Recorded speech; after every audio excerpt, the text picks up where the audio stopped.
अच्छा, very good afternoon to all of you. आज मुझे बताते हुए बड़ी खुशी हो रही है, हमारे साथ में है अहम पोद्दार दिल्ली से, जिन्होंने एक अलग कीर्तिमान हासिल किया है। इनके बारे में बता दूं, एक फैमिली, डिसेंट सी फैमिली, जहां पे पापा खुद चार्टर्ड अकाउंटेंट है, छोटी बहन जो अब शायद 9th क्लियर करके 10th में जाएगी, और दादी एंड मम्मी।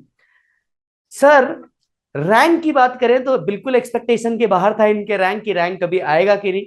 हालांकि ये तो खुद ये सोच रहे थे कि मैं पास हो जाऊंगा कि नहीं, बट हाँ, हम्म। इन्होंने ये कीर्तिमान हासिल करके दिखाया।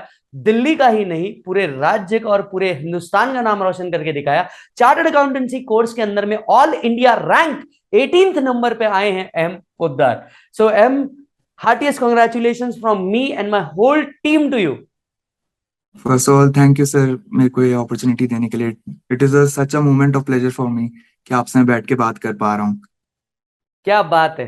सो अहम, मुझे एक बात बताओ, ये कहानी कहाँ से शुरू हुई। मैं जानना चाहता हूँ, हम सब जानना चाहते हैं कि ये कहानी जहां से शुरू हुई, कि क्या ये प्रिपरेशन ही रैंक के लिए थी या क्या था।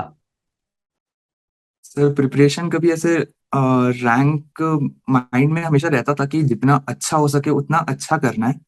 पर वो कभी नहीं था कि मेरी रैंक आई जाएगी। कभी एक्सपेक्टेड नहीं था कि रैंक आएगी। हमेशा था कि मेरे को मेरा बेस्ट देना है। वो मेरी कैपेसिटी कितनी है वो पता चलेगा फिर। सो बट अहम, कभी भी मैंने कितने रैंक देर नहीं पढ़ना एक्सपेक्ट पड़ता किया। है, जैसे आप कितने देर पढ़ते थे। सर टाइम तो ऐसे कुछ टाइम तो बोल नहीं सकते कि इतने घंटे पढ़ना होता है या मैं इतने घंटे पढ़ा था। मैंने कभी कैलकुलेट नहीं किया। बट सर अभी जैसे फाउंडेशन के बाद 10 महीने मिले थे प्रिपेयर करने के लिए।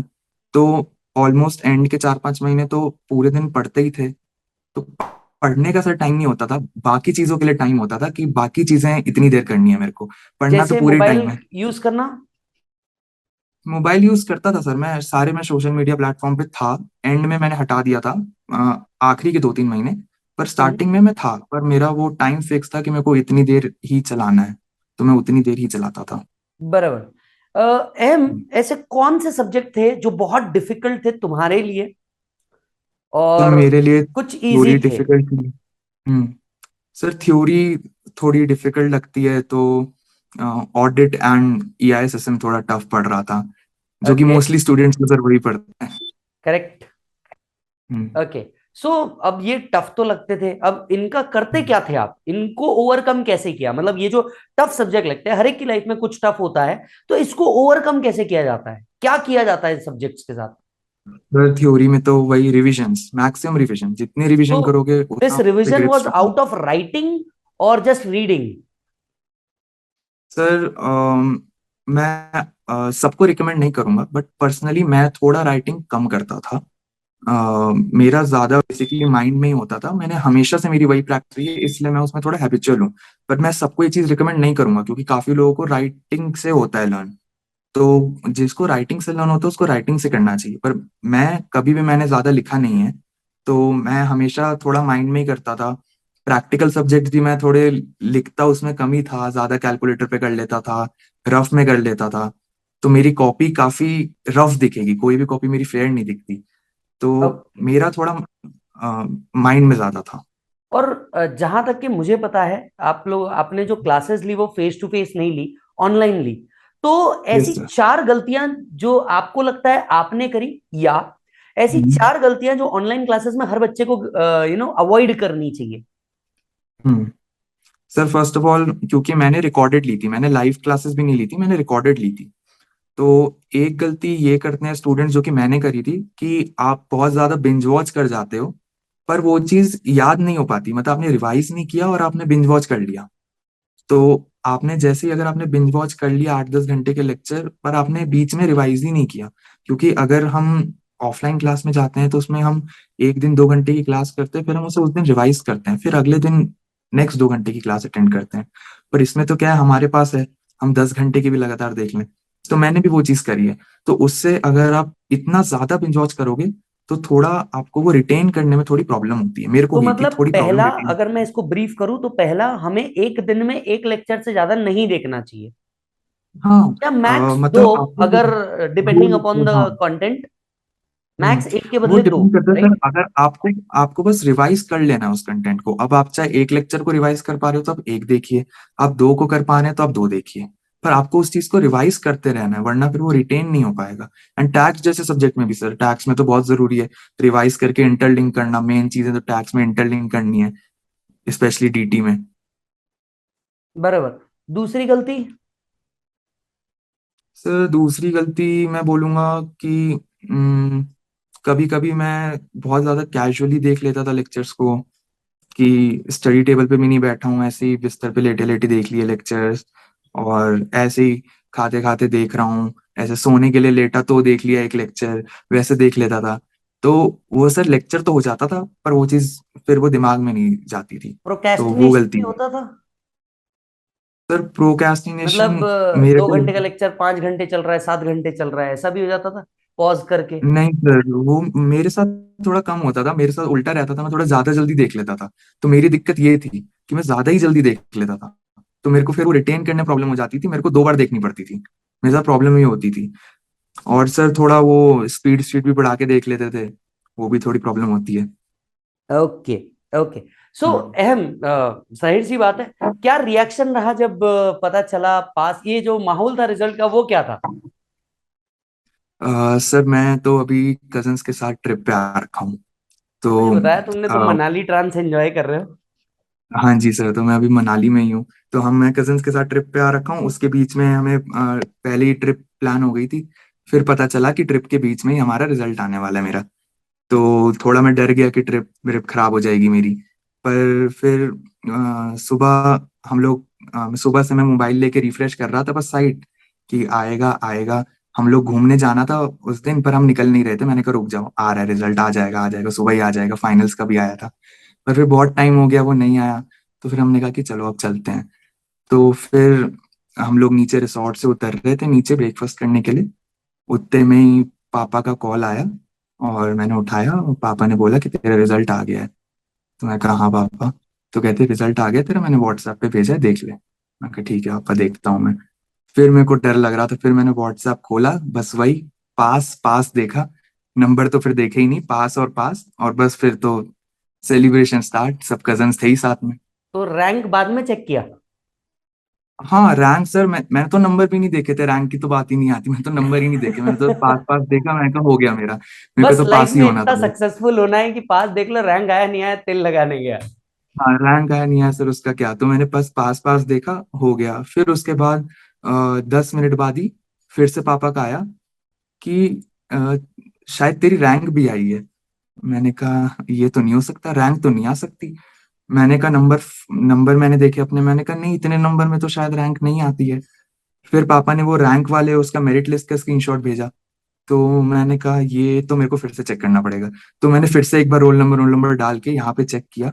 तब मैंने देखा कि सही में 18th रैंक है। फिर तो वो तो एकदम सर अनबिलीवेबल सा हो गया था, वो तो बिल्कुल ही एक्सपेक्टेड नहीं था कि करेक्ट। रैंक आ जाएगी। करेक्ट। सो अहम, मैं हमेशा से मानता हूं that with success it always comes with a responsibility. आज अगर मान लो, भगवान ना करे कभी ऐसा हो, बट अहम का किसी हम्म। दोस्त का, भाई का, दोस्त का, यार का, रिश्तेदार का, किसी का रिजल्ट अनफॉर्चुनेट रहा, और अहम उसे अब नवंबर के लिए प्रिपेयर करना चाहेगा, तो अहम क्या सजेशन देना चाहेगा इसे कि आप क्या करें? या किसी अटेम्प्ट लग चुका है तो क्या करना? सबसे पहली बात तो किसी का अटेम्प्ट लग चुका है। कल तो मैं इनफैक्ट एक बच्चे से भी मिला, वो तो मतलब सुसाइड करने जितनी बड़ी बात कर रहा था, मैंने उसे समझाने की भी कोशिश की। आप क्या कहना चाहेंगे जो बच्चा अनफॉर्चुनेट रहा इसके लिए? सर अकॉर्डिंग टू मी सबसे पहली सजेशन तो यही होगी कि ज्यादा टाइम नहीं वेस्ट करना। रिजल्ट आया, फेल हो गए, मैं समझ सकता हूँ कि उसका होगा, बहुत ज्यादा दुख होता है। तो 2 दिन 3 दिन 4 दिन ठीक है, 2 3 दिन आपने लगा लिए उस चीज में, थोड़ा गेट बैक होने में। बट उसके बाद अब आपको पता है कि आपके पास 3 महीने बचे हैं एग्जाम में, तो आपको तुरंत वापस से लग जाना है। और हमेशा ये सोचना है कि आपने पिछली बार क्या नहीं किया था। और कभी भी उस चीज को, फेलियर को एक वो लेके नहीं चलना कि मैं फेल हो गया। सर मेरे हिसाब से तो सक्सेस का मजा ही उसको ज्यादा आता है जिसने फेलियर देखा हो, उसको शायद सक्सेस का मजा और ज्यादा आता है। तो सर पिछली बार आपने जो जो चीजें नहीं करी थी, इस बार आपको वो सब करनी है जो जो आपने छोड़ दिया था। और मेरे हिसाब से सर ये एडवाइस रहेगी। और start early, don't waste time. Regret करके टाइम वेस्ट बिल्कुल नहीं करना है। ओके। और अभी टाइमलाइंस कैसे होनी चाहिए? जैसे अगर कोई बच्चा सिर्फ ग्रुप वन दे रहा है तो उसने कब तक कंप्लीट करना हम्म। चाहिए और रिवीजन कब तक करना चाहिए? हम्म। सर अगर सिर्फ ग्रुप वन दे रहा है तो मेरे हिसाब से आपको 1.5 महीने तो आपको रिवीजन के लिए होने चाहिए। 1.5 महीने तो होने चाहिए। तो आपका लाइक मिड सितंबर तक आपका हो जाना चाहिए खत्म, सितंबर स्टार्टिंग तक हो जाना चाहिए। उसके बाद आपको रिवीजन।